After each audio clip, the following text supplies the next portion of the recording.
ఓం నమ శివాయ గురుగారు. ఓం నమ శివాయ. గురుగారు, మరి ప్రతిరోజు మన కార్యక్రమాన్ని ఒక చక్కటి మోటివేషన్ కూడా చెప్పుకుందాం. చిన్న కథ చెప్పుకుందాం. ఓ రాజుగారు మంచి తిండి పుష్టి కలవాడు.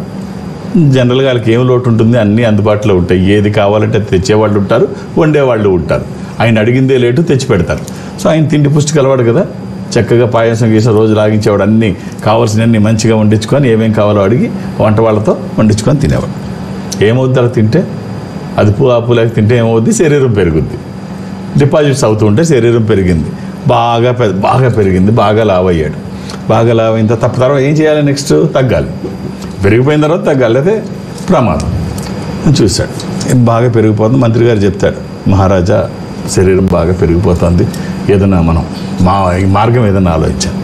సరే మన వైద్యులందరికీ చెప్పండి, ఎవరు చేయగలుగుతారో వాళ్ళతో నా బరువు తగ్గడానికి ఏమేమి ఉన్నాయి వైద్యాలు. సరే 1 by 1 ట్రై చేస్తారు. అందరూ చేస్తున్నారు.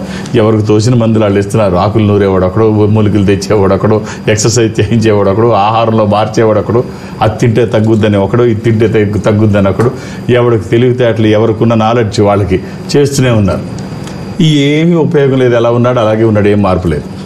సో పెరిగినట్టే ఉన్నాడు, కానీ 1 ఇంచు తగ్గలేదు, అర కేజీ కూడా, 1 కిలో కూడా తగ్గలేదు. బాగా ఇలా జరిగింది. కొంతకాలం జరిగిన తర్వాత రాజుకు చాలా కోపం వచ్చి వీళ్ళు జీతాలు తీసుకోవడం, తినడం, పడుకోవడం తప్ప ఇంచు కూడా ఆడు పని చేయలేకపోయారు. దేనికి వైద్యులందరూ వీళ్ళందరూ తీసుకెళ్ళి లోపలేసామన్నట్టు.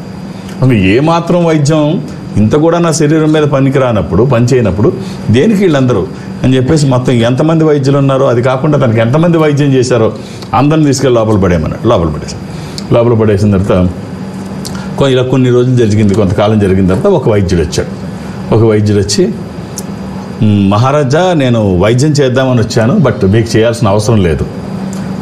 ఎందుకంటే మీరు ఒక 6 నెలల్లో చనిపోతున్నారు. నేను శ్రమపడి చనిపోయే ముందు మీరు శ్రమపడి ఇదంతా అవసరమా? అందుకని చెప్పేసి వచ్చి మిమ్మల్ని చూసిన తర్వాత నా ఆలోచన విరమించుకున్నాను. అంటే రాజుకి చాలా కోపం వస్తుంది. మరి దుర్మార్గుడా, వైద్యం చేయడానికి పిలిస్తే చచ్చిపోతావంటావేంటి? ఆయన ముందు తీసుకురమ్మంటాడు. తీసుకొచ్చి ముందుకు తీసుకుని ఏమిటి చెప్పంటే ఇది ఇందులో చెప్పేది ఏముంది అంటాడు. మీరు లోపల వేయండి, 6 నెలల్లోపు చచ్చిపోకపోతే తల తీసేయండి అని. వాడు చెప్పినట్టు నేను కనుక నాకు అది జరగకపోతే, నేను చనిపోతే ఇప్పుడు తల తీసేయండి అని చెప్తాడు. లోపలేండి, అప్పుడు దాకా లోపల. సరే లోపలేస్తారు. రాజుగారు ఆ రోజు నుంచి డైరెక్ట్గా చెప్పేసి చనిపోతామని 6 నెలల్లో. ఈలోపు ఏమేమి పనులు ఉన్నాయి, ఏం చేయాలి, ఏం మిగిలిపోయాయి, ఎవరిని పలకరించాలి, ఏమి ఇది చేయాలి అన్నీ ఆలోచించి చనిపోతానా 6 నెలల్లోనా అని ఒక మనోవేదకు వచ్చేసాడు.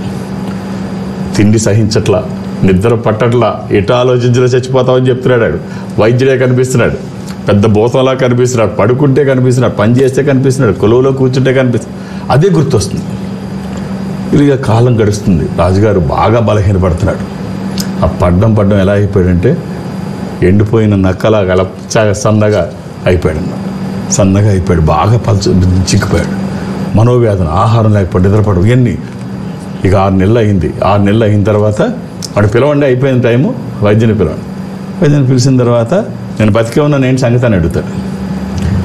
మహారాజా, ఇప్పుడు ఇంతమంది వైద్యం చేశారు, మీకు అడవిలో ఉన్న ఆకులన్నీ తినిపించారు, వాళ్ళకి తోచినవన్నీ మీతో తాగిపించారు, వాళ్ళు ఇష్టం వచ్చిన వైద్యం చేయించారు మీ రాజవైద్యులందరూ కూడా.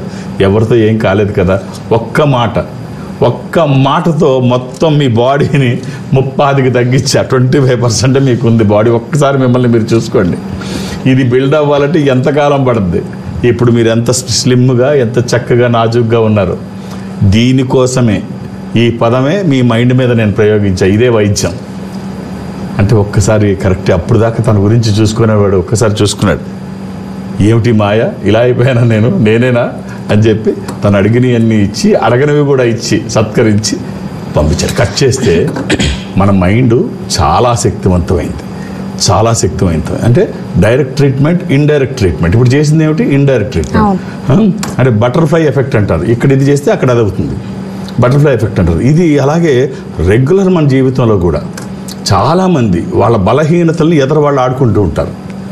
ఉదాహరణకి నేను చిన్నప్పుడే, నేను ఈ రంగంలో ఉన్నాను కాబట్టి నిత్యం ఫేస్ చేస్తుంటాను.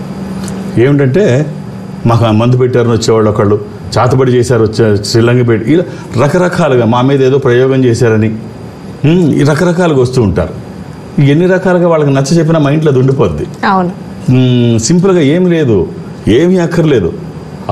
ఎండుమిరపకాయలు, ఒక బొమ్మ, మేకులు, తల వెంట్రుకలు చుట్టి ఒక దగ్గర పడేస్తే, వాళ్ళ ఇంటి ముందు గొయ్యి తీసి పడేస్తే వాళ్ళు అది చూసి వాళ్ళు నిదానంగా చనిపోయినా ఆశ్చర్యపడక్కర్లా. ఇవన్నీ మెంటల్ గేమ్స్ అనమాట. మానసికంగా ఎదరవాళ్ళ అంటే బలహీనతల మీద పెత్తనం చేయడం. రోజు చూస్తుంటాం ఇలాంటివి. ఎన్ని చెప్పినా వాళ్ళ మైండ్లోంచి అది పోదు. అవును. సో కాబట్టి బలమైన ముద్ర వేస్తుంటుంది. ఇప్పుడు ఒక్క డైలాగ్తో రాజుగారు అలా, ఇది నిజంగా జరుగుతూ ఉంటాయి, ఇలాంటివి నిజంగా జరుగుతూ ఉంటాయి. ప్రత్యేకించి ఇది కథగా అక్కర్లేదు, నిత్య జీవితంలో కూడా ఇలాగే జరుగుతూ ఉంటాయి. కాబట్టి మనం మానసికంగా బలంగా ఉందాం, లేకపోతే మన బలహీనతల్ని సొమ్ము చేసుకునేవాళ్ళు మన చుట్టూ ఉంటారు. ఇప్పుడు రాజుకి వైద్యం చేసే వరకు పర్వాలేదు. అవును, నిజంగా చాలా చక్కటి మోటివేషనల్ స్టోరీ చెప్పారు గురువు గారు. కాల్స్